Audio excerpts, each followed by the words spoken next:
y los compunches sectoriales, turismo, agro, que anunciaste, con una intención de volver a atraer el capital privado para el cierre de la brecha de infraestructura. Creo que esto es positivo. A la par, Raúl, se ha publicado el día de ayer la ley que faculta al MEF a legislar en materia de impulso a la inversión público y privada. Y esto es importante. Ahora vamos a ver del dicho al hecho, porque lamentablemente desde el 2014 a la fecha ha venido en franco declive la adjudicación de APPs por múltiples razones.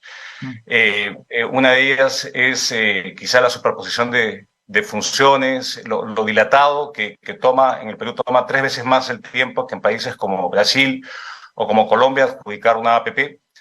Pero vamos, las brechas siguen ahí y creo que esto no solamente reactivaría la economía eventualmente, sino daría una señal de confianza que la inversión privada siga apostando por nuestro país. Ahora, hay varios problemas con eso, ¿no? Porque uno de los problemas que demoran normalmente, digamos, los desembolsos y los proyectos de inversión tiene que ver con los distintos sistemas de lucha contra la corrupción. Un funcionario público, hasta cierto punto cínico, me dijo hace tiempo que lo que se conseguía con estos controles era alargar los tiempos y a veces frenar la inversión, pero no frenar la corrupción. Así es.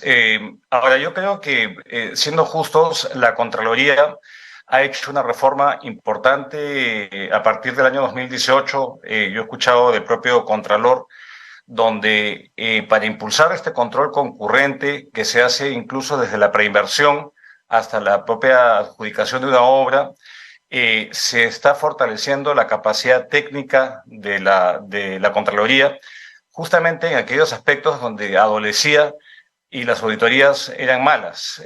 Vale decir, en aquella que acompaña las APPs y las concesiones, que en el país son muy importantes, pero que han visto, digamos, menos entusiasmo por parte de autoridades, justamente por lo que tú dices. Había un temor de tomar decisiones. Claro.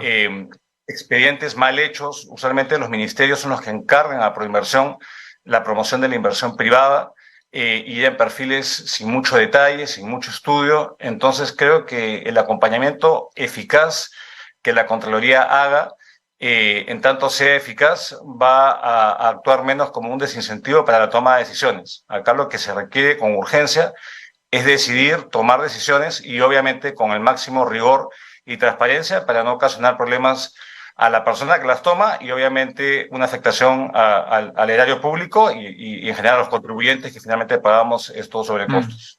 El ministro de Economía, Alex Contreras, ha dicho que la cartera incluye 38 proyectos como obras viales, de energía y saneamiento en el país, que desde diciembre, por supuesto, ha sido sacudido por nuestras protestas, por las protestas que se han vivido a partir del golpe de Estado de Pedro Castillo. La pregunta sería, Luis Miguel, ¿esta es una suerte de respuesta indirecta a las protestas por parte del gobierno? La respuesta directa, por supuesto, fue policial. ¿Esta es una consecuencia de esas protestas finalmente?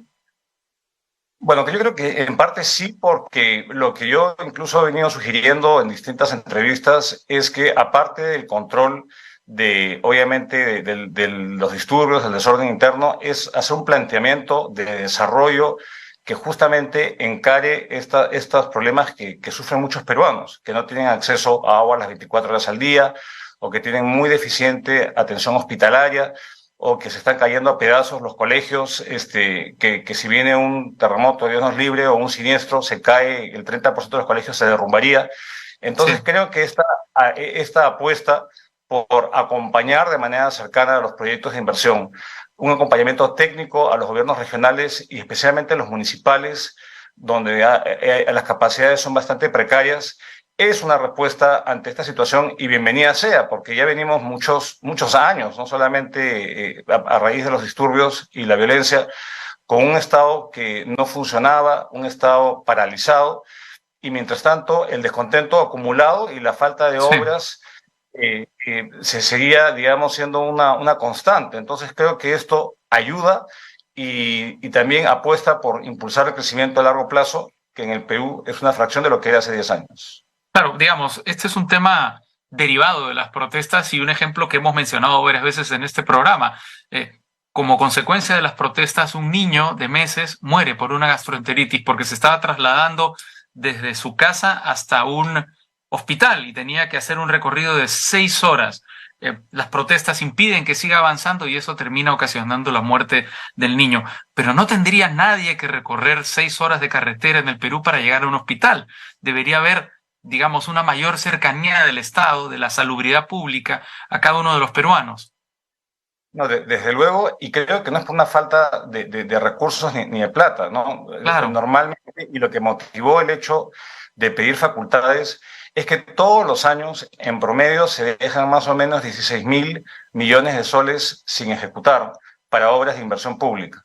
Entonces, no se puede decir de que es por falta de plata, siempre obviamente van a haber más necesidades que las posibilidades de atenderla, pero creo que lo que el drama del Perú es la deficiente gestión pública. Una gestión pública que no solamente no toma decisiones, sino que apuesta por proyectos de bajo impacto y conduce lamentablemente a una corrupción que no ha sido controlada como es sabido. Entonces, esta falta de alineación entre el sector público y la toma de decisiones para el cierre de brechas evitaría ciertamente estos penosos, digamos, historias que tenemos de niños que Sí. mueren por distancia y muchos otros que aquejan a los peruanos y que alimentan esta enajenación tan fuerte y esta desafección de los peruanos frente a la autoridad. Se ha dicho mucho que buena parte del problema en esa ejecución tiene que ver con el proceso de descentralización mal hecho, mal desarrollado, mal llevado a cabo. ¿Cómo hacer para que estos 9.000 millones de dólares no encuentren ese freno?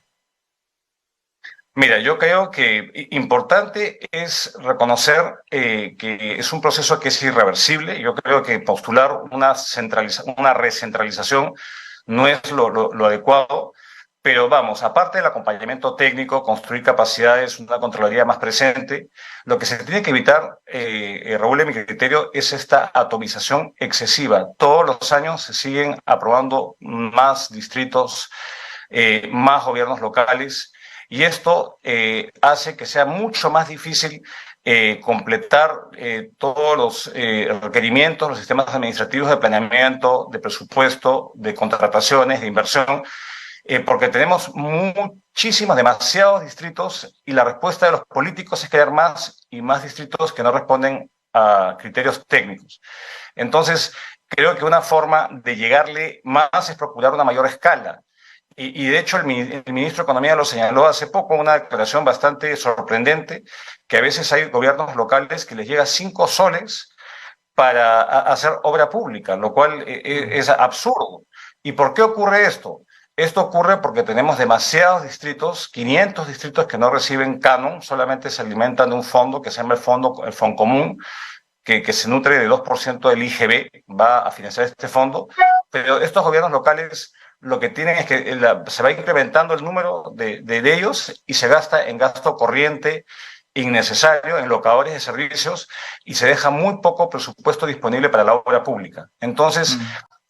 recalibrar las prioridades, que se entienda que estos recursos no son para financiar, digamos, los favores a amigos, pagar favores políticos o para robarse. Estos son para atender las necesidades de la población y un acompañamiento mucho más fuerte de las instancias públicas, del MEF, de la Contraloría, que sea efectivo sin paralizar, creo que sería la respuesta ante esta atomización de proyectos y esta precariedad en las capacidades de atención, especialmente en los gobiernos municipales. Hay que recomponer el aparato público luego de la devastación de los cargos técnicos ocurrida durante el gobierno de Pedro Castillo. Sin duda, y esto es lo que creo que ha estado haciendo el gobierno de Dina Boluarte, que uno le puede tener muchas críticas respecto a muchos aspectos, pero que sin duda ha habido un esfuerzo de una purga de todos los cargos que se habían impuesto sin cumplir el mínimo criterio. Hoy día en el Diario del Comercio sale todavía algunos joyitas que todavía permanecen en el Estado y creo que hace bien de limpiar de esos personajes porque quizás el impacto más nocivo a la economía que dejó Pedro Castillo no es que violentara el capítulo económico, no es que nacionalizara ninguna empresa o postulara controles de precios, no pudo hacer eso. Pero lo que sí hizo fue precarizar tremendamente al Estado con puestos absolutamente politizados, sin cumplir el mínimo estándar y que lamentablemente hoy estamos aún pagando las consecuencias. Ahora, el ministro de Economía en un evento ayer dijo también que la evaluación de nuestra economía comienza a ser positiva, porque básicamente se ve arrastrada por una mejoría en la situación internacional. ¿Cómo ves esa evaluación de parte del ministro de Economía? Dice, por ejemplo, que China se está reactivando, etcétera. A ver, creo que hubo una revisión reciente en enero que hizo el Fondo Monetario Internacional que pareciera que comenzara a ver una luz al final del túnel por dos eventos puntuales. Uno es la reapertura de China, como tú bien mencionas, ya dejó la política de tolerancia cero y ha reabierto plenamente su economía y eso ayuda. Y por otro lado, pareciera, aunque todavía es un poco prematuro, que el incremento en tasas de las tasas de interés aplicada en todos los bancos centrales está comenzando a reducir la presión inflacionaria. Ya. Pero por otro lado, creo que tenemos nubarrones bastante claros que básicamente se derivan de la geopolítica. Esta guerra en Ucrania, que ya cumplió un año, no tiene visos de culminar, y el conflicto entre China y Estados Unidos tampoco. Entonces, la geopolítica hoy día es la que manda y esto sin duda incrementa el riesgo. Y cuando hay mayor riesgo, hay menos apetito de invertir, especialmente en países como los nuestros. Entonces, yo creo que lo que sí ayuda es que el peso del cobre se va a mantener elevado, más por tema de transición energética que por otra cosa, y eso debiera alentar mayor inversión minera que lamentablemente en nuestro país está cayendo por conflictividad social, por permisos que son imposibles de cumplir y por una por tener líderes pusilánimes que no le valoran esos proyectos y básicamente estamos sentados en una canasta de huevos de oro que no se tiende a explotar y aprovechar debidamente, obviamente respetando el medio ambiente y a la comunidad. Claro, tú te refieres a este conflicto, por ejemplo, entre los Estados Unidos y China por los globos espía que han sido derribados, y además hemos cumplido un año de la invasión rusa a Ucrania y lo único que ha ocurrido en los últimos meses es que ha ido escalando la conflictividad del discurso desde estas declaraciones en contra de Occidente por parte de Putin y, bueno, y las respuestas. Ahora, una pregunta desde la más completa ignorancia, para ser honesto. Si el problema con la guerra en Ucrania tiene que ver con el gas, es decir, entre otras cosas, tiene que ver con la distribución de gas desde Rusia a Europa, ¿por qué el gas peruano no puede verse beneficiado? Es decir, ¿por qué no puede suplir parte de las necesidades europeas incrementadas por la falta de suministro ruso?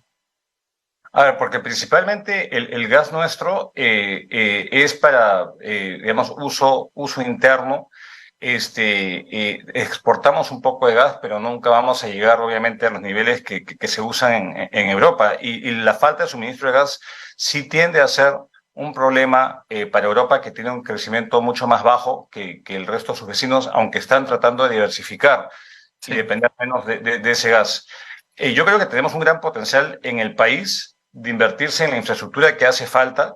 Y de hecho, los precios de los combustibles han comenzado a reducirse acá en el Perú y en general en el mundo, en previsión que la demanda va a ser menor ante el incremento de las tasas de interés. Entonces, a ver, creo que el gas nos da una potencialidad mucho mayor, al igual que los minerales, y que el conflicto ruso y el conflicto en Ucrania básicamente nos afecta a nosotros, es por el incremento en precios de los bienes que ya son sabidos, ¿no? Los fertilizantes, claro, exacto. el trigo, y otras importaciones que tenemos. Entonces, eso más en general esta sensación de mayor riesgo. Y nuevamente, reitero, cuando hay mayor riesgo, mejor es postergar inversiones y no apostar capital en países que pueden ser un tanto inestables o poco predecibles como el nuestro.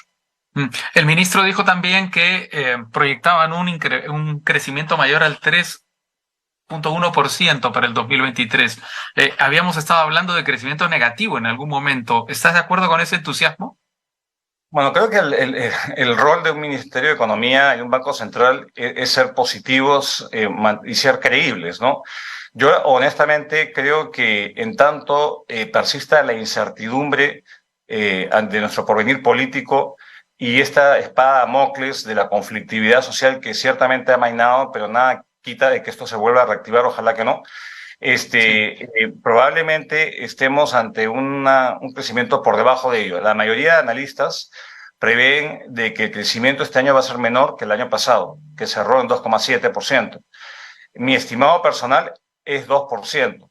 Pero obviamente, si es que tenemos un poco de suerte y el mundo comienza a ayudarnos más, por un lado, y por otro lado, todas estas medidas de alentar la inversión se materializan, yo creo que sí podría haber una mejora en la perspectiva, pero creo que es un poco prematuro. Yo creo que el ministro hace bien en poner todas las posibilidades y no está escatimando esfuerzos, pero ciertamente todavía creo que es prematuro decir que vamos a crecer a 3%. Yo diría que está todavía, la incertidumbre es lo que manda, y eso hace prever que la inversión todavía va a tener un crecimiento por lo menos nulo este año, y por ende el crecimiento va a ser más hacia la baja que hacia el alza. De acuerdo, Luis Miguel Castilla, director de Evidencia, exministro de Economía. Como siempre, muchas gracias por tu participación en Al Vuelo para darnos este panorama tan completo de la economía peruana, pensando sobre todo en este shock de inversión pública que anunció el ministro de Economía, Alex Contreras. Un gran saludo. Igualmente, gracias, Raúl. Hasta pronto. Bien, vamos a hablar de otros temas.